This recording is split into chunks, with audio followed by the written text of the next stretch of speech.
Doctor ortho Ayurvedic oil and capsule, अब दर्द भी घुटने टेकेगा।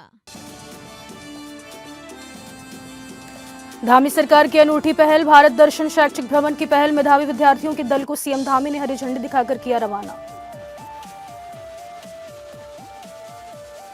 वन्य जीव संघर्ष की बढ़ती घटनाओं को लेकर कांग्रेस प्रदेश अध्यक्ष गणेश गोदियाल का धामी सरकार पर वार। वन्य जीव संघर्ष की घटनाओं पर लगाम लगाने में धामी सरकार विफल, प्रदेश सरकार ने नहीं बनाई इसके लिए कोई योजना।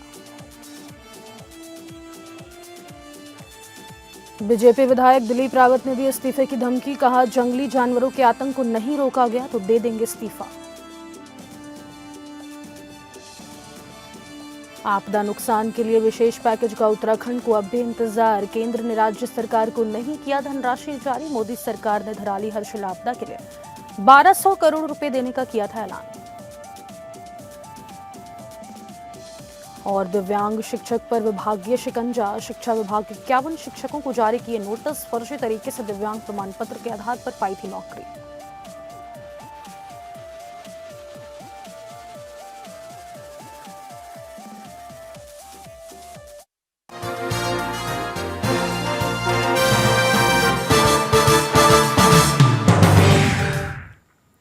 नमस्कार, स्वागत है आपका एपीएन न्यूज में। आप देख रहे हैं उत्तराखंड न्यूज, आपके साथ मैं हूं सदफ फातिमा। बुलेटिन की शुरुआत करेंगे जहां पर मुख्यमंत्री गेम चेंजर योजना भारत दर्शन शैक्षिक भ्रमण 2025 के तहत उत्तराखंड बोर्ड परीक्षा के 240 मेधावी विद्यार्थियों के दल को मुख्यमंत्री पुष्कर सिंह धामी ने रवाना किया है।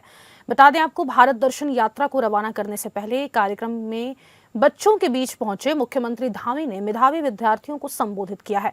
बता दें, धामी सरकार की इस अनूठी पहल से मेधावी विद्यार्थियों को देश के विभिन्न राज्यों के लिए ऐतिहासिक, सांस्कृतिक और शैक्षिक महत्व वाले स्थलों के भ्रमण पर भेजा जा रहा है। इस यात्रा से छात्रों को भारत की विविधता को नजदीक से समझने का अनुभव मिलेगा, साथ ही नए ज्ञान, नए अवसर और व्यापक दृष्टिकोण का भी लाभ होगा।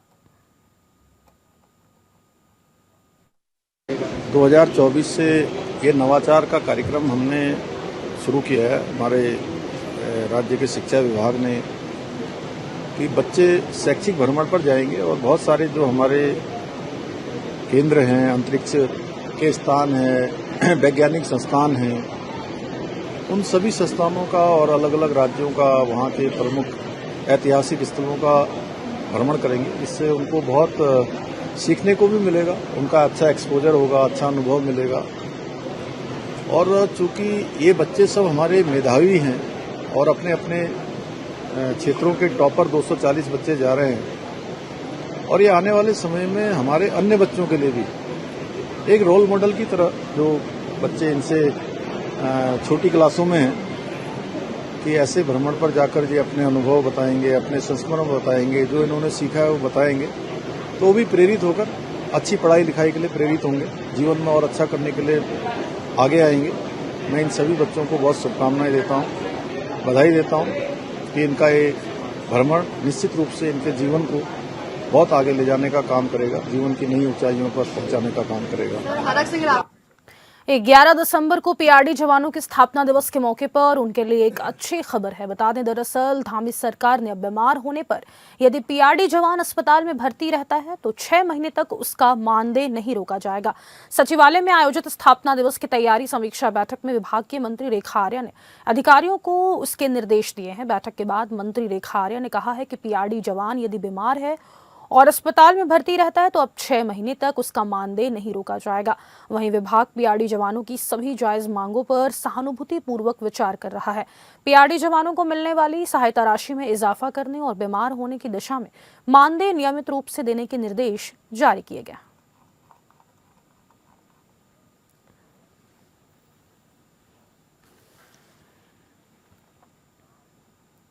शिक्षा विभाग में गलत तरीके से दिव्यांग प्रमाण पत्र के आधार पर नौकरी पाने वाले शिक्षकों पर अब विभागीय शिकंजा कसता चला जा रहा है। बता दें, पहले ऐसे 51 शिक्षकों को नोटिस जारी किए गए।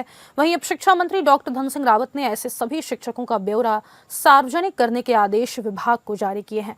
शिक्षा मंत्री का कहना है कि 1991 से लेकर 2017 तक के ये मामले हैं जहां फर्जी तरीके से दिव्यांग प्रमाण पत्र के आधार पर शिक्षा विभाग में नौकरी पाई गई। इन सबकी जांच जारी है और अब इनकी सूची सार्वजनिक होगी।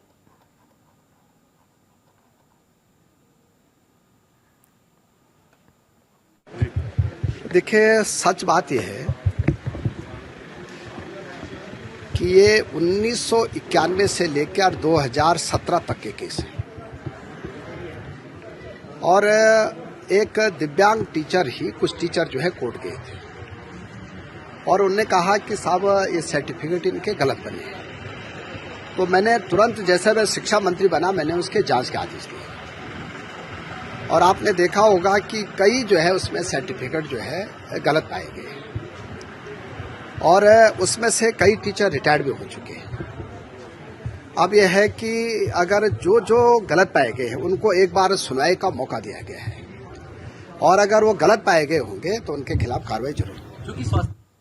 अधिवक्ताओं के प्रदर्शन के दौरान कांग्रेस नेता हरक सिंह रावत द्वारा सिख समाज के ऊपर गलत टिप्पणी करने की खबर इन दिनों प्रदेश की सुर्खियों में है। बता दें, हरक सिंह रावत द्वारा हिमाचल प्रदेश के पोंटा साहिब गुरुद्वारे में जाकर गुरु ग्रंथ साहिब के आगे सर झुकाकर पश्चाताप भी किया गया, लेकिन प्रदेश कांग्रेस के अन्य नेता अभी भी अपनी तरफ से पश्चाताप कर माफी मांग रहे हैं। वहीं इस विषय पर बात करते हुए भाजपा नेता बलजीत सोनी ने कहा कि यदि हरक सिंह द्वारा पश्चाताप किया जाना यह दर्शाता है कि रावत को अपनी गलती का एहसास है, वहीं इसके बाद और अधिक बातें कहना उचित नहीं है। उन्होंने कांग्रेस के अन्य नेताओं पर तंज कसते हुए कहा कि वे हरक सिंह की गलती की आड़ में राजनीतिकरण करने का प्रयास ना करें। आज से पहले भी कांग्रेस द्वारा कई बार गलतियां की गई हैं, उस समय कोई माफी नहीं मांगी गई, लेकिन अब राजनीति में बनने के लिए व मीडिया में बने रहने के लिए प्रयास कर रहे हैं, जो कि दुखद है और प्रदेश की जनता कांग्रेस की इस मानसिकता को अच्छे तरीके से जानती भी है। देखिए, मुझे ये लगता है कि जिस व्यक्ति ने इस प्रकार के बोल का प्रयोग करा और वो सिख गुरुओं की शरण में हमारे बहुत ही प्रसिद्ध गुरुद्वारा साहिब पोंटा साहिब में श्री गुरु ग्रंथ साहिब के आगे शीश निभाने के लिए पहुँचे, मैं समझता हूँ कि अगर उस व्यक्ति को इस बात का पश्चाताप हो गया है तो इसमें आगे अब कुछ भी बोलना उचित नहीं होगा।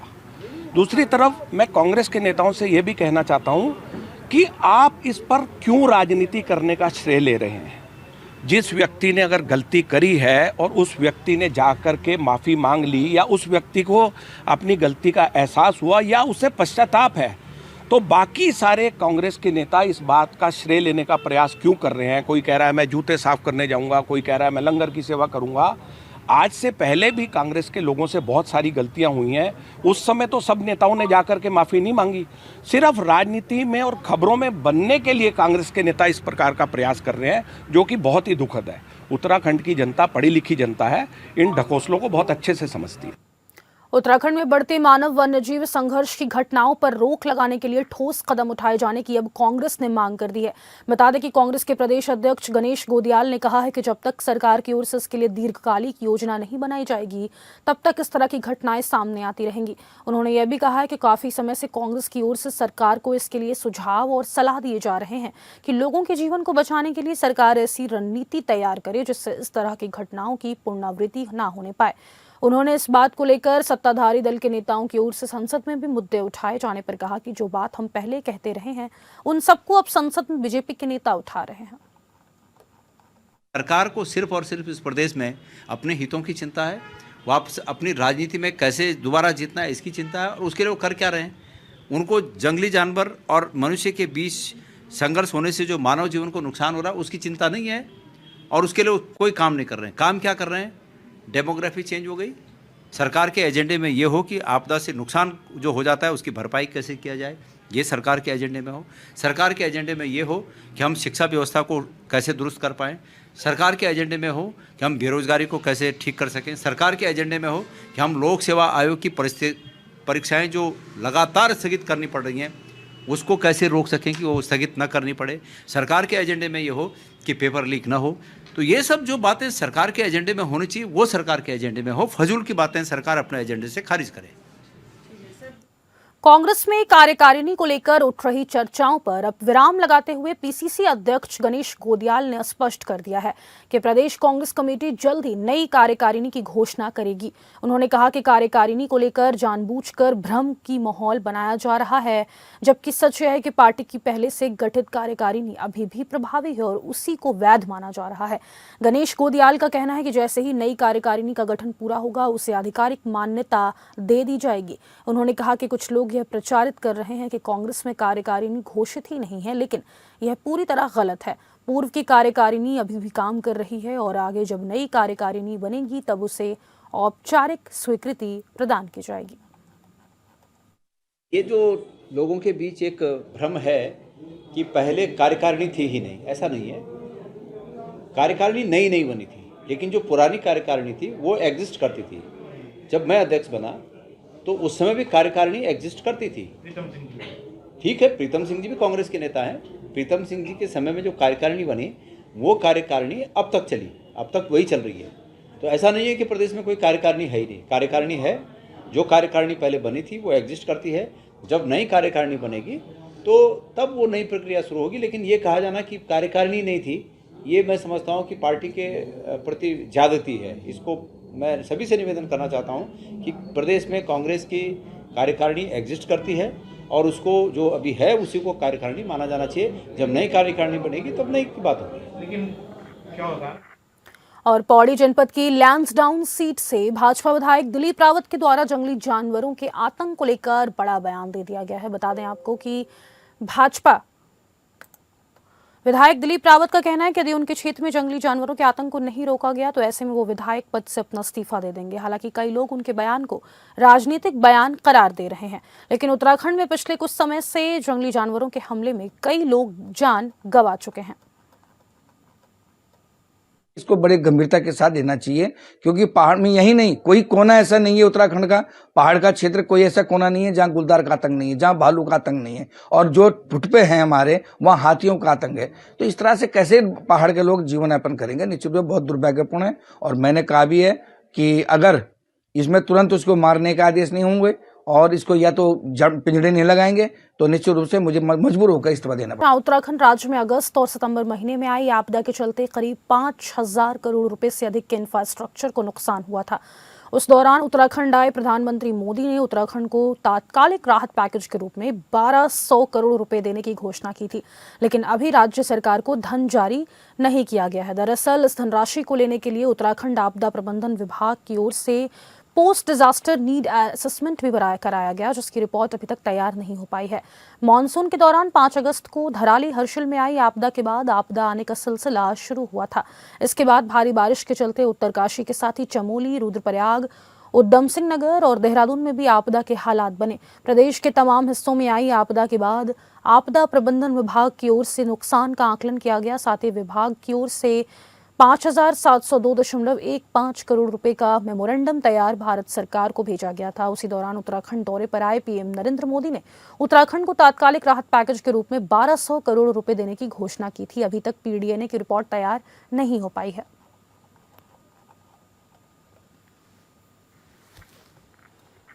विभिन्न मांगों को लेकर नर्सिंग एकता मंच द्वारा सीएम आवास कूच कर प्रदर्शन किया गया है। बता दें आपको कि मुद्दा तब गर्मा गया जब प्रदर्शन के बीच एक महिला कांस्टेबल द्वारा एक महिला नर्सिंग को थप्पड़ मार दिया गया, जिसका वीडियो सोशल मीडिया पर वायरल होता दिख रहा है। वहीं तमाम विषय पर निंदा करते हुए भाजपा प्रदेश प्रवक्ता नवीन ठाकुर ने कहा कि जिस महिला कांस्टेबल द्वारा उपयुक्त कार्य किया गया उस पर पुलिस कप्तान अजय सिंह द्वारा उचित जांच व कार्यवाही के लिए निर्देश दे दिए गए हैं। नवीन ठाकुर ने बताया कि बीजेपी सरकार में इस प्रकार के प्रकरण व महिलाओं के अपमान कतई भी बर्दाश्त नहीं किए जाएंगे।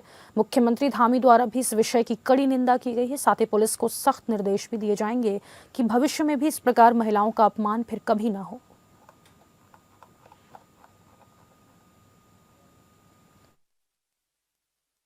देखिए, कल पुलिस कप्तान अजय सिंह जी ने उसकी जांच के आदेश दिए हैं और जिस महिला कांस्टेबल द्वारा थप्पड़ मारा गया वो पीएससी की सेकंड वाहिनी की महिला है और उनकी पलटन को भी जो है पत्र लिख दिया गया है और उचित कार्रवाई उनके खिलाफ होगी।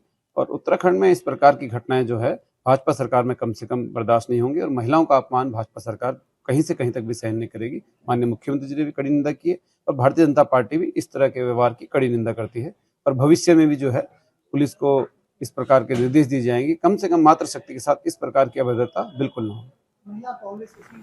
वन विभाग ने आम जनता से सीधे संवाद करने के लिए सभी डीएफओ और रेंज कार्यालयों में प्रत्येक माह के अंतिम शनिवार को प्रभाग दिवस मनाने का फैसला लिया है।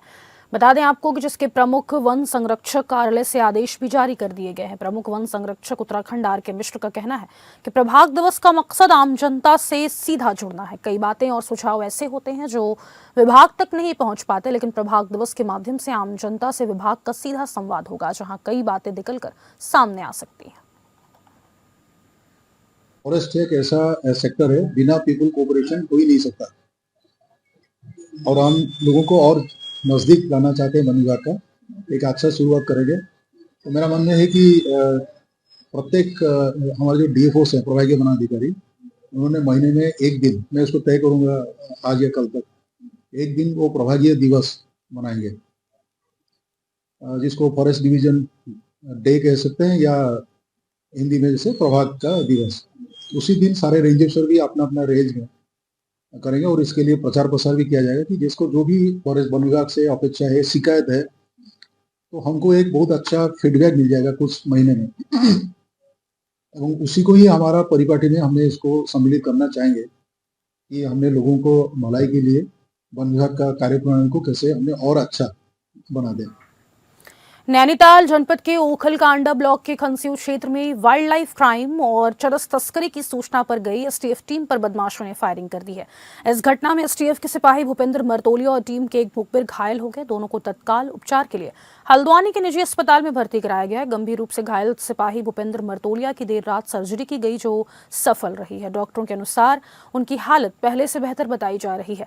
वहीं मुखबिर की स्थिति भी स्थिर है। घटना की सूचना मिलने पर SSP Nainital doctor Manjunath TC देर रात अस्पताल पहुंचे और घायल सिपाही का हालचाल जाना। उन्होंने चिकित्सकों से उपचार की जानकारी ली और स्थिति का जायजा भी लिया। एसएसपी ने बताया कि इलाके में सर्च ऑपरेशन जारी है और घटना में शामिल आरोपियों की जल्द गिरफ्तारी की जाएगी।